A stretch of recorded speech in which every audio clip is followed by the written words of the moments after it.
Hello বন্ধুরা, তোমরা সবাই কেমন আছো? আশা করি ভালো আছো, সুস্থ আছো। আমিও খুব খুব ভালো আছি।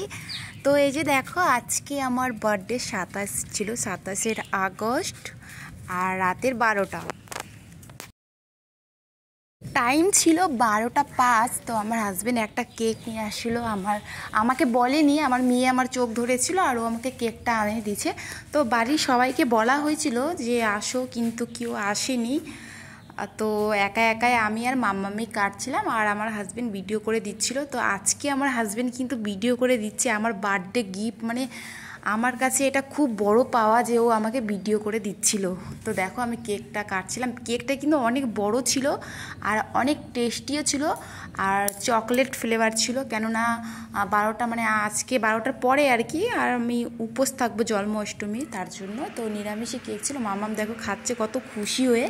তো আমার মেয়েটা খুব খুশি হয়েছে। তো যাই হোক, চলো একবারে সকালবেলা দেখা করি তাহলে। হ্যালো বন্ধুরা, শুভ সকাল। তোমরা সবাই কেমন আছো? আশা করি ভালো আছো, সুস্থ আছো। আমিও খুব ভালো আছি। তো এখন বাজে সকাল 8:30। তো স্নান হয়ে গেছে, পুজোও হয়ে গেছে। তো আজকে জন্মাষ্টমীর উপোস করেছি আজকে। আর আজকে জন্মাষ্টমীর উপোস, আর আজকে আমার বার্থডে। তো আমি আমার বার্থডে আজকে আমি সেটা তোমাদেরকে বলে দিলাম, কেননা এই ভিডিওটা তোমরা কালকে পাবে, নাহলে পরশু পাবে, তার জন্য আমি আজকে বলে দিলাম। তো রাত্রিবেলা আমার বর আমাকে সারপ্রাইজ দিচ্ছিল, বলতে গেলে হচ্ছে একটা কেক নিয়ে আসছিলো, অনেক বড় কেক। তো সেই কেকটাই কাটা হয়েছে। তারপরে এখন যাচ্ছি মাম্মামকে নিয়ে পরীক্ষা দিতে নিয়ে যাব। দেখো মাম্মাম উঠছে, এই যে লুকাই আছে। তো যাই হোক, চলো আমরা ঝটপট করে রেডি হয়নি, আর তারপরে তোমাদের সঙ্গে আজকে সব কিছু শেয়ার করবো। অনেক দিন থেকে বড় ব্লগ ভিডিও দিই না, তার জন্য আজকে তোমাদের সঙ্গে সবটাই শেয়ার করবো। চলো টাটা। তো দেখো, সকালে সকালে আবার পার্সেলটা চলে আসে। আমি আর কি বলবো, খুশিতে পাগলই হয়ে যাব মনে হয়। তো এই যে দেখো, এই কুর্তিটা অর্ডার করেছি, কিন্তু কি হয়েছে বলো তো, কুর্তিটা অনেকটা বড় চলে আসে, সাইজটা XXL। তো দেখো বন্ধুরা, আমরা রেডি হয়ে গেছি, যাচ্ছি মাম্মামকে নিয়ে স্কুল। দেরি হয়ে গেল, 25 বাজে, 5 মিনিট বাকি আছে। তো ওখানেই থাকবো আমি, 12:30 ছুটি হয়ে যাবে। বাড়িতে আসে আর কি করবো, ভালো লাগে না বাড়িতে, তাই একবারে মামাকে নিয়ে এসে তারপরে রান্না করবো। তো আর একটা কি বলতো, আমার সকাল সকাল পার্সেলটা চলে আসে, একটা কুর্তি তোমাদেরকে দেখালাম, হয়তো ভালো করে দেখাইনি, পরে দেখাবো। তো চলো।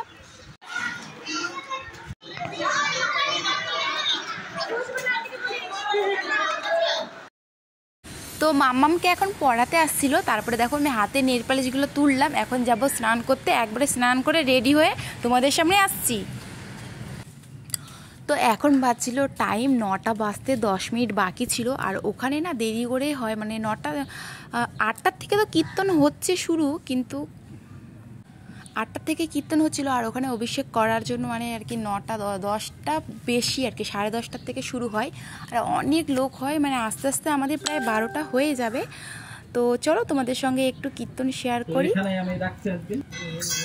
হরে রাম হরে রাম রাম রাম হরে হরে হরে হরে। তো যারা যারা ভিডিওটা দেখছো অবশ্যই কমেন্ট করবে। আমাদের অভিষেক করা পড়া হয়ে গেল, তারপরে যে ঠাকুরগুলোকে যে স্নান করলো না, সেই চন্দ্রমিত্র দিয়ে জল আর একটু শরবত, লেবু টেবু দিয়ে শরবত করে সেটাই খেয়ে সবাই উপোস ভাঙবে। আর এটা হচ্ছে সবজি, সিদ্ধ করা সবজি। তো আজকে আমি ভীষণ খুশি, কেননা আজকে হচ্ছে মানে কৃষ্ণর জন্মদিন, সেটা উপোস করেছি। আর আজকে আমারও জন্মদিন, সারাদিন নির্জলা উপোস করেছিলাম, ভীষণ খুশি হয়েছি আমি। আমার মানে এই বার্থডেটা সব থেকে বেস্ট ছিল। আর যারা যারা এই ভিডিওটা দেখছো অবশ্যই কমেন্ট করে কিন্তু হ্যাপি জন্মাষ্টমী বলবে। আর আমি বলছিলাম, এই যে চুটকি দেখো রাধা সেজেছে, সেটাই তোমাদেরকে বলছি, কেমন লাগছে কমেন্ট করে সেটাও জানাও। আজকের ভিডিওতে কিন্তু তোমাদেরকে কমেন্ট করতেই হবে, যারা যারা ভিডিওটা দেখছো প্লিজ কমেন্ট করো। আর আমার মতন যারা কৃষ্ণ ভক্ত আছে তারা কিন্তু রাধে রাধে লেখো।